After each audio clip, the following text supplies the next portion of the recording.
Welcome to the Funding Table, where we talk about real estate, lending, faith, marriage, money, and real life here in the heart of Texas. I'm your host, Rosie Maya. And again, I'm Sammy Maya. Thank you for coming back, sir. Of course. You're welcome. And we're back, baby. We're back. In this episode, we're going to talk about some critical steps when it comes to buying a home. Okay. How critical? I mean, you tell me. What do you think is the very first step? Very first step, I would say call me. Just call me. That's the first step. No, I'm kidding. Well, we're going to talk about what you really need to get done before going on the market to shop for your home. Interesting. Yeah. Okay. Yeah. I know a lot of people think that the best thing to do is to go shopping around for a home first, right? But the very first step that you should be taking when it comes to buying a home should be getting pre-approved for a home loan. And a pre-qualification and a pre-approval are two separate, different things. Let's break that down for you. Are you sure that we have to get pre-approved first? I would just rather go look at the beautiful houses. I mean, me too, but... I would because they're just so beautiful. They're nice. Mm-hmm. Like, can I just look at the house first, please? Sure. I mean, you could look at $1 million home and then get the numbers for it, and then what? Ooh. And then what? The $200,000 homes look like crap, right? How many times have we seen that happen where they fall in love with a home as a home buyer and then they didn't do the first step properly, which was get pre-approved? Yes. Oh, I mean, and there's so many benefits of getting pre-approved, right? First, you really want to make sure that you can afford the house, right? And then two is also getting an idea of what the numbers could look like for you, since you're going to be the one making the mortgage payment every month, right? not only the mortgage payment, but you're going to be making the electric bill. You're going to be paying for groceries. You're going to be paying for water. You're going to be paying for that AC. You're going to be paying for all those things. So, yeah. So it's important to understand exactly how much you can qualify for and how much you can afford to pay, right? These are very important things. okay, I agree. Yeah, Everybody wants to buy a house, but we don't want to be house broke guys, okay? that's true. That's very true. All right, so tell me a bit. You said the differences between pre-approval and pre-qualification. Yes. Let's start there. Okay. So the most basic thing is a pre-qualification, right? I wouldn't necessarily go out on the market getting pre-qualified, right? Because that's the most basic thing. Like I can do a pre-qualification over the phone just based off of word of mouth, right? Almost in like 2 minutes. Yeah, it's super quick to get a pre-qualification. It's something that is literally word of mouth, doesn't take any kind of verification. So it's a very lightweight pre-qualification. That's what it is. Super initial. Yes. It's like, I would say, if I may, I would say it's like it's basically the first conversation that says, okay, let's take this thing a further step in verifying and documenting these things. So yeah, pre-qualification is like something that it's so quick, so little effort put into it that, it's not thorough. Yeah, it's not thorough, and I wouldn't recommend to get pre-qualified and then go shopping because you don't even know if you qualify for that house. This is just basic information that you obtain over the phone, on an online application. It's very simple, basic, really has no meat in the game when it comes to getting pre-approved. Correct. Pre-approved for a home loan is completely different. And I would say, though, an experienced loan officer, somebody that may, been doing this for a long time, knows the ebbs and flows, knows what to ask, they could potentially get you a pretty good pre-qualification. That's true, yes. A pretty good one to where, like, all right, it seems pretty solid, but still not enough to go shopping with confidence. There are a couple more steps that I would take. Yeah, I agree. With the pre-approval, it's a little bit different, right? We do request your documentation, such as your pay stubs, your bank statements, your last year's tax returns, That's right. a copy of your ID, social, and then also a credit pull as well to really confirm what your debt to income ratio is. And that's basically how much money you make. Depending on, the situation. My apologies about It's that. okay. Depending on the situation, after that first initial call, there could be a few other documents that need to be collected up front, Yeah, that's very divorce true. decree, child support, things of that nature, So Yes. there Yeah. are a few other docs, but yeah, those are the basics. Yeah, and the pre-approval it's a really thorough documentation that we request for, and we like to really look to see if you really truly can afford the property that you're going to buy. And I'm talking about experienced loan officers, right? I'm not talking about, I mean, anybody can collect the documentation, right? But it's another thing to be experienced and know what you're looking for. True. And know exactly what to ask, what the underwriters will ask for during So the true. loan process. Sometimes everything looks great at first, and then if you would have dig a little deeper, you then would have noticed the skeletons in the closet. That's so true. Yeah. So they're two different things. I would recommend getting pre-approved first and then shopping around for a home. Once you do have that pre-approval, it's something that's going to hold weight when it comes to shopping around for a house, making an offer on a house. There's no way that a seller is going to accept a pre-qualification rather than a pre-approval letter. So to summarize, a pre-qualification is a quick, can make you feel kind of good, kind of let you know, yeah, maybe there's a potential for you to be a home buyer or home investor, but a pre-approval is something that gives you confidence in the market when looking at homes, to put in offers, to negotiate, to Yes. really get your foot in the door. Yes, absolutely. And I would also say that getting truly pre-approved can help you save money as well, because when it comes to the very next step, like let's say you're approved and now you're on the market to find a house, and you find it, right? You submit an offer, the sellers accept, let's say, and now it's time for you to give your earnest money, maybe an option period. And what is earnest money? Earnest money, in layman's terms, would be you putting up money to reserve the house, right?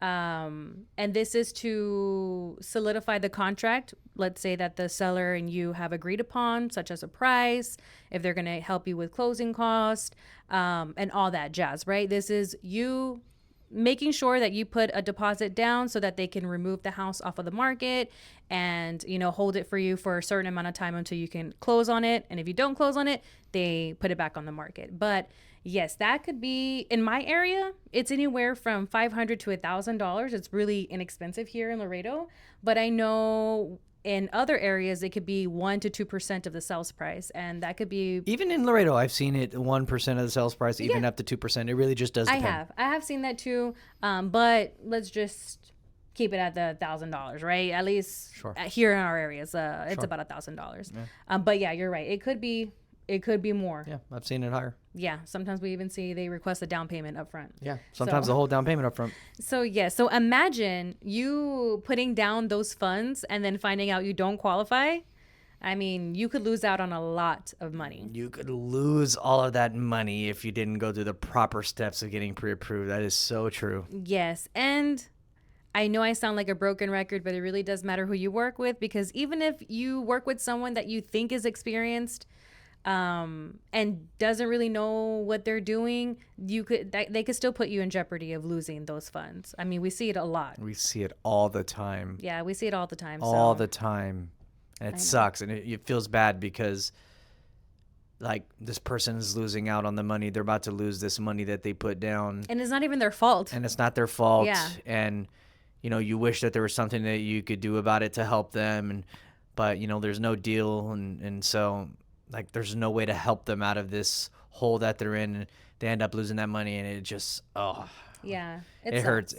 I put myself in their position, and I'm like, man, if I put, this $2,000-$3,000 up to get a house that somebody told me that I was approved for, only to come and find out that I'm not approved for it, and I lose that money. It could be really discouraging. Oh, that would break my heart. Yeah, sometimes people get out of the market completely because they're like, for what? We're going to end up losing money? Yeah, and sometimes they're scared to go on the next house because they lost money. That's so true. And sometimes they don't even understand what just happened. Sometimes it could be like, dang, this thing was a scam. And then now everybody that was associated with the deal is now considered as a scam artist to someone that doesn't know what's going on. Everybody in that situation could become untrustworthy to a client. That sucks, man. Yeah. Like you said, you like to put yourself in their position. I would, if I had no foreknowledge about lending, real estate, I would consider everybody a scammer. Yeah. You know, it sucks, but it does happen. So it really does matter who you work with. And the very first thing you want to do is get pre-approved.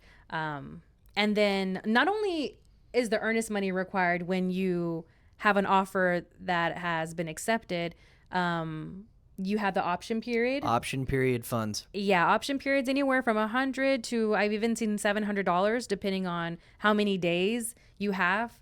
And this gives you like a certain amount of days to order a third party inspection. Now, on the lending side, it's not required. However, I would highly recommend to get Highly an recommend. inspection done. Yes. I mean, this is going to be one of the biggest investments that you make in your life. And why wouldn't you want to get someone that isn't tied to the lender, isn't tied to the real estate, isn't tied to the seller, isn't tied to the builder or what have you? Have them go out to verify if there's anything in the property that needs to have repairs or anything on the property that needs to have a second look. They give you a thorough report and they are truly working on your behalf.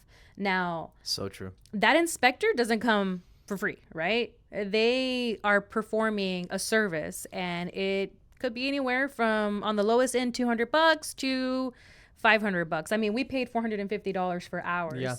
And they gave us a really great report. And again, it's not required for the loan. Right. But if you're going to get this home and you're going to invest money or even take a loan out for this property, I mean, it's just wise to have somebody make sure the Right. plumbing all works, make sure the AC's fine, and make sure, cricks and cracks or foundation issues. Yes.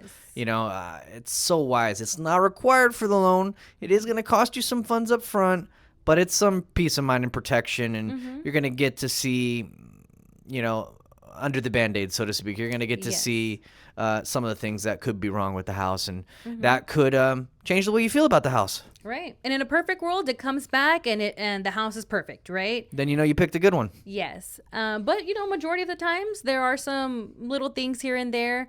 And it's a great thing as well. Like once you get that report, you can actually use it as a tool to have the sellers fix little issues here and there before you occupy the property and close. That's true. So, I mean, It opens up a second door for negotiations to just Yeah. make sure things are how you want them. Okay, so you have the initial upfront cost of some earnest money. You have the initial upfront cost of option period, which buys you a few days to get the inspections done. You have the initial upfront cost of an inspection to actually pay the inspector and inspect the property. Right. So those are some of the upfront costs, okay? yes, another upfront cost too can be the appraisal. So on the lending side, appraisal is required, and this will determine the value of the house, right? And it is so important. We're talking from the Yes. lending perspective. It is so important. Why is it important? Okay, so basically, to put it in the easiest possible terms that I could, the bank is only going to lend you based on how much the property is actually worth, one. And two, it's an added layer of protection for you as a home buyer to make sure that you're not overpaying for a house that you like. So it's required for the loan's sake because the bank wants to make sure they're lending you the right amount of funds for the house, and a layer of protection for you to make sure that you're not overpaying for a house and that it's truly being sold to you at a fair market value. I agree. Yes, that's very true. And that cost could be anywhere from 600 to 750, Yes. more or less. That'll depend. And just like the inspection, that appraiser's also providing a service. So it's not something that you could get refunded, right? These services that are provided are pretty much once you pay for it, you can't really get refunded. Once the service is acted Rendered? and completed, once they render the service, I mean, how could you ask for money back for a job that they actually already did for you? Yes. Yeah. It doesn't make sense. They didn't do anything wrong. They actually did their job. They were paid for the service. It is what it is. You're not going to get those funds back. Exactly. So it's And really that goes for the appraiser and for the inspector again. Both of them, the inspection report to make sure the house is, up to quality for what you're looking for, and the appraisal report to make sure that the house is worth what you're buying it for. both of those are a service rendered, and you're not going to expect to get any refunds for that. Yes. And once you are pre-approved, right, there's still a chance, depending, like I said, who you work with, if this is all going to pan out great, or if you could possibly lose out on, that maybe earnest money, option period, appraisal, and inspection.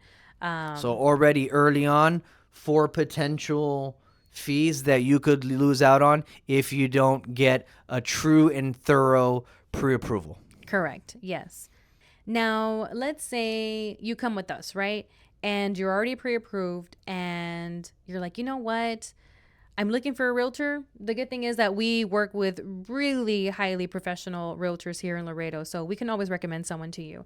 But if you're not in our local area and you're working outside of Laredo, it's really important that you get with a realtor that is experienced. And sometimes, you know what?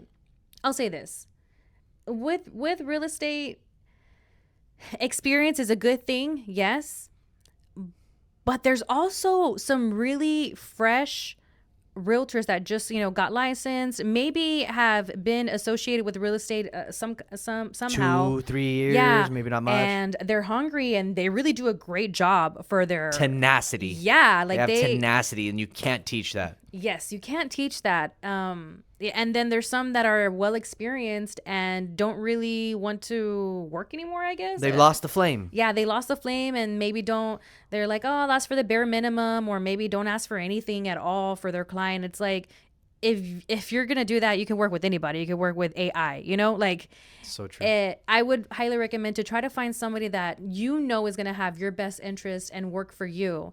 So that's definitely something And if I you want to don't say. know somebody that you think is gonna, be best fit for you, then reach out to us. Yeah. We know lots of people in the local area and in other major areas in South Texas as well too. So if you don't know, or you feel like you can't make that decision, reach out to us. We'll be able to assist you either with financing in the area or help you find local professionals that reputable, that have a reputation of, that tenacity that we spoke about. Yes, absolutely. And that could save you tons of money. Yes, that can save you a lot as well. So not only working with the right lending team or loan officer, Yours truly. you also want to make sure that you really choose a solid realtor that has your best interest. There's a lot out there, so it shouldn't be hard to find. But every now and then, you find a realtor that you're just like, I don't know why you're in the market. Yeah. Some do the bare minimum. Yeah. The same thing with the lending side too. Same thing with the lending side. Sometimes I'm like, loan officer, I don't know why you're still in this industry. But Hey, and if you've been dealing with the ups and downs, or been in this industry for 20, 30 years, like maybe you're on your way out, like I could see why, you don't have the tenacity anymore, because this industry can beat you up. Yes. There are lots of ups and downs and roller coasters. So for sure. finding the right people to work with might be difficult, but you can find them. You just got to look, learn to ask the right questions, or just contact us and we'll make it easy for you. Yes. And it's really important too. Let's say you're already pre-approved, you're not on the market to go find this house. It's really important that your lender and your realtor work hand in hand when it comes to the negotiations, and just seeing exactly what you're looking for. I know that you're going to talk to your realtor and let them know exactly what you want in your home, what your must-haves are, but it's also important for your realtor and your lender to communicate, because your realtor can show you houses at 400,000, not have any communication with the lender, and then find out later, like, oh, you were looking at a budget lower than something that $400,000 house would Preach, give you. sister. So Preach. It's really important for the two professionals to really have good communication, because it's just going to make your experience that much more better. That's correct. That much easier, that much more fluid. I mean, you could go looking for a house, and early on during the pre-approval process, we got to take a really deep look at your funds and your situation, and say, all right, it looks like you're going to want some negotiations on the closing costs. You're going to need a little bit of assistance there to make this the most affordable and easy transaction for you. But maybe if the realtor's not in good communication with the lender or the loan officer in this instance, they might not be trying to negotiate for any closing costs. They might just be looking at, small sales price reductions. And whereas, that's great, but it's not tailored specifically for you and what would make the transaction best for you. And so, like, because of that miscommunication, the numbers could be way off down in the on the back end of things towards closing. You could be coming in with a lot more than you expected, or so. Yeah, definitely, like white on rice, the realtor and the lender need to be in strong communication so that it makes the transaction smoothest, easiest, and the best numbers for you. Yes, for sure. I Did that make know. sense? Yeah. It makes complete sense. I know that sometimes a buyer that comes into the market doesn't know all of the power that they do have as a buyer, and I know that you look to your realtor, right? Because they are knowledgeable in what they do, right? But at the end of the day, like if you talk to your lender and you're like, we give you the numbers, right? We tell you, based on this sales price, this is what your down payment's going to be. This is more or less what your monthly payment's going to be, and this is how much you're going to expect to bring, or you're expected to bring to the closing table. You then know exactly how much money you need to have in your account, or how much money you need to negotiate. You're prepared, Yeah, you're budgeted, and you're ready. you're prepared. I mean, how are you going to know how much you can negotiate or how much you should negotiate, and game plan with your realtor without getting those fundamental things from your lender first? And so, if you don't know how to get that, then your realtor should know how to communicate with the lender. And it just works very seamless and smooth Oh, for I your love it. closing. I love it when I get a call from a realtor and say, hey, I'm working with so-and-so client. They said they're working with you. They're interested in this house. What do you think that we're going to need in order to make the numbers as smooth as possible for them? Are they going to need assistance with closing costs? Do they need help with the survey cost? Do they need help with the title I'm like, policy? yes, Yes, get it like, all, girl, get it okay, because all. we get those bank statements up front. We get your pay stubs. We see your savings. We know your budget. We've worked and chewed on these numbers. And so when a realtor decides to say, hey, Mr. Lender, what do we need the numbers to be? How can we make this as smooth as possible? Where should I best focus my efforts to make this transaction feasible for this home buyer? When I get that call, I'm like, this is going to be an awesome transaction. Yes, 100%. I know that in the past I've had clients get pre-approved, right? And I get a call from a realtor letting me know, hey, we got a contract. I'm like, oh, that's awesome. That's awesome. And then I look at the contract and I'm like, man, this is not what we talked about. This is not the budget that you wanted. Yeah. And this isn't the amount of funds that you have right That now in the is, bank account. ma'am. And so it's the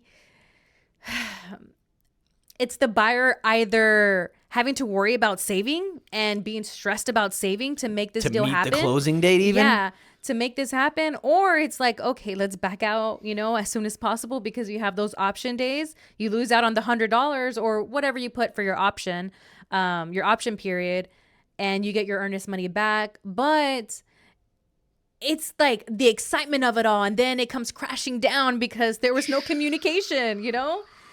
Yeah, it becomes a little disheartening sometimes, but it just happens. It happens when there's not communication between the lender and the realtor. And trust me, there's this big misconception that like lenders don't want to make it work. Like, we're out here wanting to make deals happen, make it work, make sure that everybody in the transaction is completely satisfied, including the buyer. Like, the buyer is the main important customer for us. We want to make sure that they have a super smooth transaction, fully true. understand exactly what they're getting themselves into, That is because so this is true. a big commitment. Yeah. It's a big investment. And overall, it's blessing you with a home that you're going to be able to live in for a really long time. I want to reiterate what you just said because it's near and dear to me. People are really under the conception that us as loan officers or lenders are looking to do whatever we can to deny a deal, Right. which is not true. Like, if you as a home buyer come to us and you spend time with us and we go through your financials and you tell us, like, this is why I want to get a house. I want to get a house for my family. I want a place for my little kids to grow up. And you come into this process and you join hands with us, and there's a possibility for you to get a home. Like, it's our job to make that goal, make that dream a reality. And so it's quite the opposite. We're looking to do everything we can to help you achieve that goal so that, one, you get the house, all your time and effort, put into this goal of yours is, rewarded, and everyone gets to be happy. A realtor gets to sell a house. The lender gets to help you get some good, hopefully good financing on a house. And so, yeah, we're not really in the business of trying to turn people down or looking for any little thing to turn people down. It's actually quite the opposite. We're really looking to try and get people approved and get past the hurdles and get Yes. to the finish line. I mean, we're eager. We're eager to help you get into a home. We're even eager to help you come up with a plan on how you can achieve home ownership in the future. Let's say if you don't qualify now, we are always up to helping you boost your credit score. We're even gaining a game plan to save up funds. Sometimes people really need that. Like, we're eager to share education with you. If you're not approved, we really want you to know why. What you need to do to get approved, we want you to know why. What to expect, we want you to know why. If you're looking to buy in 6 months and you say, hey, and you are approved, but you say, hey, I still need 6 months because of this or that, we'll let you know, hey, like over the next 6 months, these might be the best tips to do in order to best suit yourself to buy in that 6 months, or help you get the best deal in that 6 months. Yeah. So yeah. I mean, we see it a lot with our clients that are building, they get approved and they're like, okay, it's going to take them 4 to 6 months to build the house. And we're like, hey, if you really want to get the best financing, this is what you can do during this time. You can save up this amount during this time. 10% of every paycheck, put it to the side. Yes, Put we it can into the definitely savings. game plan. That way you are best fit for this type of financing, and you also have some money left over in the bank. You might not need it all, but at least you know that like you have the power to save. I know some people get discouraged because we like to go out to eat, we like to go enjoy things of this life. And saving isn't always the most important thing, but it'll definitely help you be ready to purchase a home and even after the fact, because I know that you say you have all of the stuff because you live in an apartment or something, but dang right, when you go into that home, you're going to go shopping at Target or go shopping at Walmart for brand new things for your brand new home. You're going to get you that Whataburger. So it's important to at least have a little bit more cushion than just what you're going to be bringing to the closing table. It's a little bit wise. Facts. Yeah. So let's say now that you found the home, the offer's accepted, you've already gone through. You've gone through your inspections. You've ordered appraisal. All of those things? Yes, you're already in the loan process now, right? You're already in the loan process. It's really important. If you don't have this information by now, it's really important that you get with your lender and know exactly what your monthly payment's going to be. I mean, it's okay if you're off by like $20 or something like that, maybe, but your lender should already know and already have an idea of how much your monthly payment should be and how much funds you're going to be bringing to the table now that they have a contract. You should definitely already have this loan estimate. And if you don't, I would suggest to fire them and cut them off like a toxic relationship. Oh, I make sure that, it comes with experience and time. But I make sure like that, if I'm working with a home buyer, like before they even contract the house, when they see it, they say, this is the one we like. This is what we're planning on offering. I'm like, this is what your numbers are going to look like. Your monthly payment's going to look like this.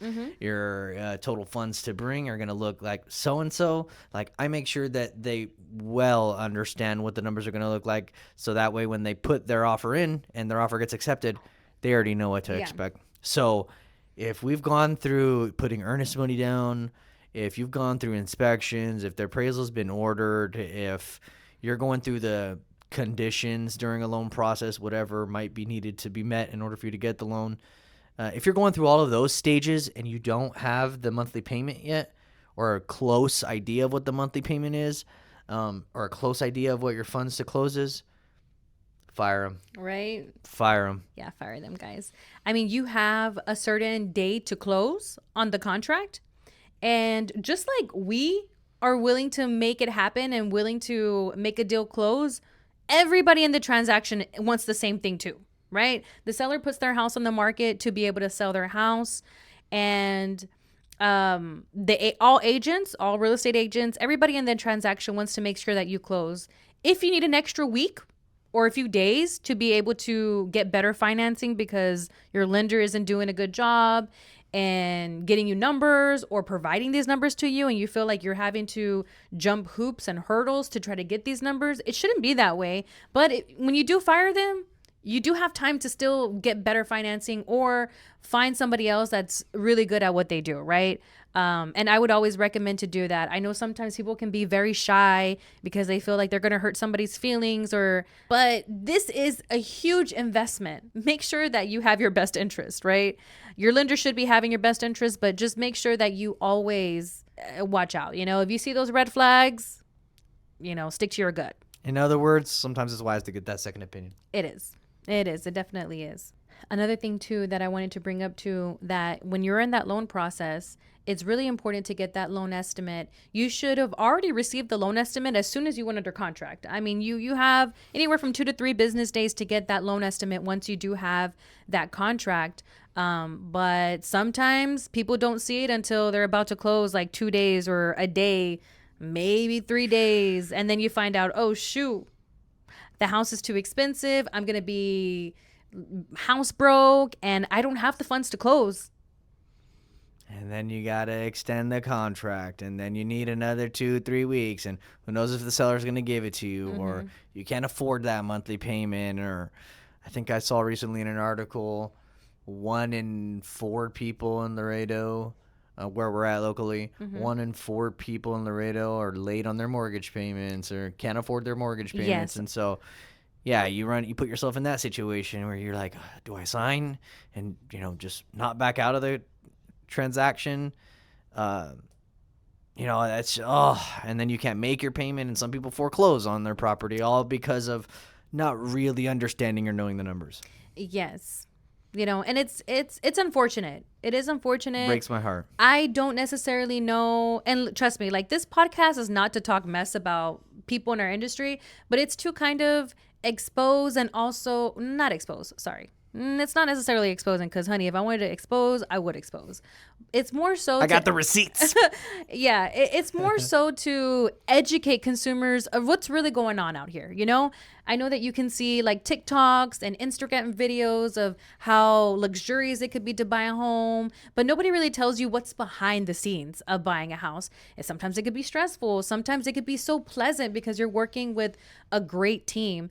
But, it's unfortunate that sometimes buyers work with the wrong team and they don't have a pleasant experience. I've even seen where the numbers change on somebody the day of closing, and they go to the closing table and they're like, what the heck? Like, that's not my monthly payment. Yeah. That's not what you told me. Some people have to, they feel like they have to sign because they have their wife and their kids and they're expecting to be inside their home this weekend, and they kind of just get put in the pressure. Ugh. It sucks. It really does suck. I hate that. And I hate that for those clients. Yeah, I'm speechless, and it always, I would say, like, I'm not shocked, right? But it still shocks me that this is how things turn up to, even till today's date. Or not even that, but I mean, we've even seen where, like, the day of closing, when all parties, the seller, the buyer, the realtors, everybody's expecting for it to be, signing day, the day that you get your keys and you get the home. And then to come to find out, oh, sorry, you're not really approved. Yes. The lender has to tell the client, finally, at the very last moment, sorry, you're not actually approved. Oh, that sucks. Now, there are, major acts of God, or, major things that could happen. Or that like could you lose your job. You lose your job, you got fired, and like, okay, there are things like that. But if nothing's changed, yeah, that means the job wasn't done right up front. Yeah. Yes. Lord, I pray that never happens to me. It is not yet. No, but it's just, we definitely want to educate anybody that's out there in the real estate industry that's either wanting to become a buyer one day, wanting to become an investor one day. It's important exactly who you work with as a realtor, as a lender. And, sometimes it's even unfortunate, especially nowadays, where there's builders out there that also are associated with like the mortgage and with the financing, and they don't necessarily give the buyer the right to be able to shop around and get the best deals on the market, because they kind of want to just like, I see it as greed. I mean, how else would you see that? Control, maybe, but You're saying like a builder's preferred lender? Like they want you to just work with their preferred lender and kind of just want control of the transaction to where a buyer doesn't get the best kind of financing? sometimes it could be preferred lending, but not necessarily. That's not what I'm talking about. I'm pretty sure if you Google, you'll find where there are builders that own the mortgage company, they own the title company, they own the insurance Oh, company. yeah. And so they kind of force you to use their financing, their insurance. I even see where they own the real estate company too. So people have contracts and don't even know who the insurance company is, who the Yeah. title company is, and then I find know what you're out, talking about you now. know, Yeah. I won't say the name, but I know that you can look up the litigations Basically going a on. bunch of parties to the transaction. There's a realtor, there's a lender, there all of these people, but they're all technically Working for the builder. working for the builder. And so you think you got people fighting for you, but really you got people working for the builder Kind of in leeching, trying to disguise. leech as much as they can off of Yeah, you. yeah. That's basically what it is. Yeah, I hate that about our Um, industry. yeah, I don't really see it too much here in Laredo, though. no, But I other don't see it places in here. South Texas, I see it. Here, Yes. here in Laredo, they do try to have the preferred lender and try to encourage you to work with their preferred lender. And But you, as a buyer, have the power to choose who you want to work with.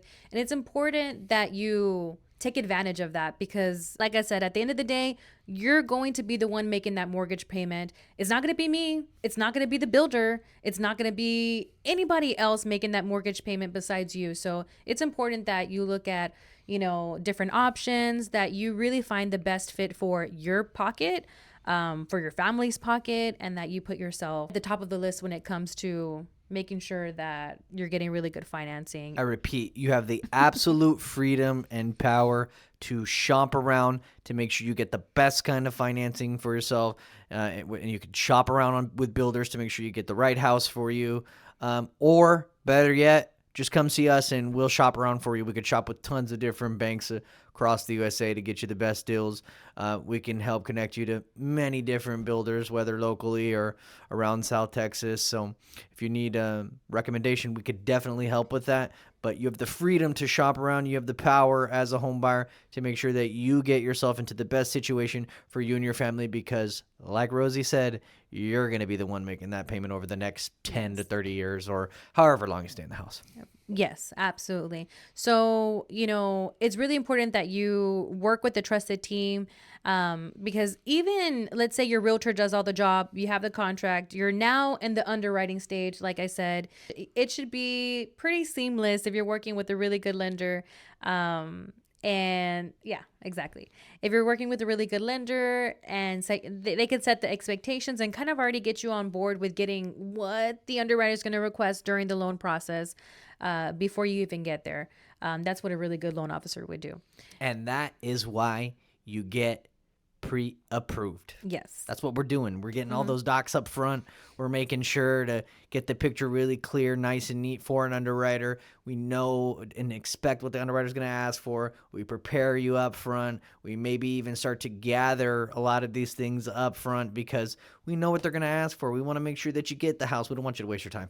Yes. And on average, usually it takes about 30 days to close.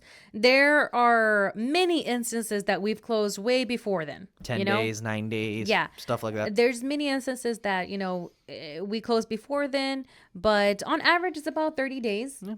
And Yeah, on average, 25 days, yeah, I want to say like just 3 to 4 weeks.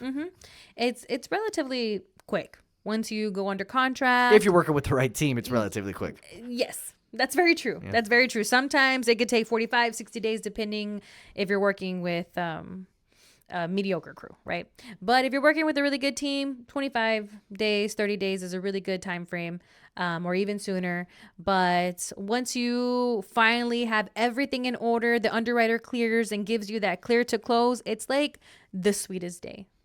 Yeah, it Yeah, really is. it's the All of sweetest day. that, that 3 to 4 weeks of work or, maybe 2 weeks, maybe 5 weeks, depending on the situation. But all of that work, all of that, shopping around for a home, maybe even the time in the market, all of those things working with the right team, finally culminating into that final day of your Yes. goal is achieved. Here's your keys. I It's mean, so sweet. It's like, okay, now we get to really solidify a time, a day that you're gonna go sign, get your keys, and start already game planning to to move into your home, to because now it's turn that house into a home. yeah. So on that closing date, it's really important. And once you finally get that clear to close for that closing date, it's really important that, like I said, you have these numbers. Sometimes it takes a few days to balance. Sometimes it could be that very same day. But before you hit the closing table, you should already know what your monthly payment is really going to be. This is no like, possibly it could be here, possibly it could be there. No, this is going to be your monthly payment, right? You should know what your monthly payment is going to be, what your interest rate is, and also how much funds you're bringing to the closing table. And I would say those are the three main important things that you really want to know before you hit that closing table and start signing. And one way that you can know if your lender did a good job, assuming nothing major changed about the transaction, is, check the numbers that you got in the very beginning, check the Yes. rate that they gave you, the That's why monthly it's payment important estimate, to the get it. funds, and it should be very, very close to your final numbers. It should be like very small margin of difference. Yeah, your monthly payment shouldn't be $200 or $300 higher. Maybe $10, $15 difference on the monthly payment, $20 difference on the monthly payment. Yes. Your rate should be the same unless you guys, decided to lock something different. Your funds to close should be very close to what they quoted you, and that's one way you could gauge on, how well your loan officer did or how well they understood the numbers of a transaction, by comparing the numbers you first got to the last numbers you got. And hey, if they're truthful, it means you were working with a solid team, somebody that, at least gave you the information correctly. You might not have got the best deal, but at least they were honest and upfront about the numbers, Yes. And I'll tell you this much too. Let's say, which is rare. I don't really ever see it that much. Most people are, off on their numbers, but yeah. we definitely don't want to be. We train our loan officer teammates to not be that way. We are, we really want to make sure that you have the numbers before even getting under contract. Yes, for sure. And like I said, it's important that you get that loan estimate as soon as you get your contract, as soon as you go under contract. Give them 1 to 3 business days to execute that to you, but you should have that. That way you can also compare it to the final figures, like you said, and see exactly, did the rate change? Did the numbers change? If they change for the better, great. Great. That is great. But if they change for the worse, I mean, there's some questions that you want to ask, right? And if you're in a situation where you kind of felt strong armed, because you want to make sure that you're getting, all the incentives and stuff like that from the seller, and you felt like you were led to go with their lender, then you definitely want to make sure that you get these numbers before you sign at the closing table. And if you don't have it, and it's like pulling teeth to get this, because I know how it works in my industry, and I know that sometimes there's lender. I don't know if they just don't know how to do their job, or if they are being deceptive. So I keep the door open for both, right? Maybe it's truly they don't know what they're doing, or maybe it's like they're just trying to deceive you. But it's important that you request these numbers, and if you feel like nobody's answering you, send an email, send a text, and let them know I'm not signing at the day of closing if I don't have these numbers now. Or if this sounds familiar and it's something that happened to you and you still ended up signing and getting the house, whether it was a few months ago, 6 months ago, a year ago, give us a call. There may be a potential to help save you some money, maybe refinance, maybe get you the better numbers that you were initially expecting. There could be a possibility for that. You don't know? Ask. Yeah, but if someone is trying to deceive you and you say that, like, I want the numbers now, if not, I'm not signing, you'll get a quick answer. So that's just something to throw out there for someone that's feeling like they're kind of in a position where they're not getting answers, or they feel like it's pulling teeth to get this information. I know with us, it's not like that, but not everybody's like us. Yeah, and sure. I understand that. And Glory to God, I guess. I understand that we can't do every loan. And I mean, it's probably a good thing, right? Because I think I would be insane. I'd have a head full of white hair I'd go already. insane. But just to kind of give you some verbiage and some knowledge as to what to do if you feel like you're in that position. To give you some power. Yeah. Yeah. Give you some power. Give you some confidence, Yeah. Because you should have that power. You should have that confidence. And I guess I just see it like I put myself in their position too. So Empathy. I would want somebody to advocate for me if I didn't necessarily know what to do. That's right. Or feel confident in that. But it's the greatest form of empathy. Matter of fact, I even think the Lord did that. God coming to earth as a human in Jesus Christ, putting himself in our shoes to understand what we feel, what we go through, what we experience. It's pure empathy. So definitely you want to put yourself in somebody else's shoes and show empathy. And that's what we're trying to do here by arming you with the knowledge of being able to ask these questions, what to expect, what to look for, and, get a little confidence and stand up for yourself and say, hey, that's not what you told me. Why? Mm-hmm. And then, like I know a lot of people aren't spiritual, but if you are spiritual, pray. Pray that God leads you through this. Pray that he puts you with the right team. He'll work in that and he'll give you exactly what you're praying for. Amen. The prayer of a righteous man is very effective. So ask God. He knows what you need. Mm-hmm. He'll lead you to the right people, the right team.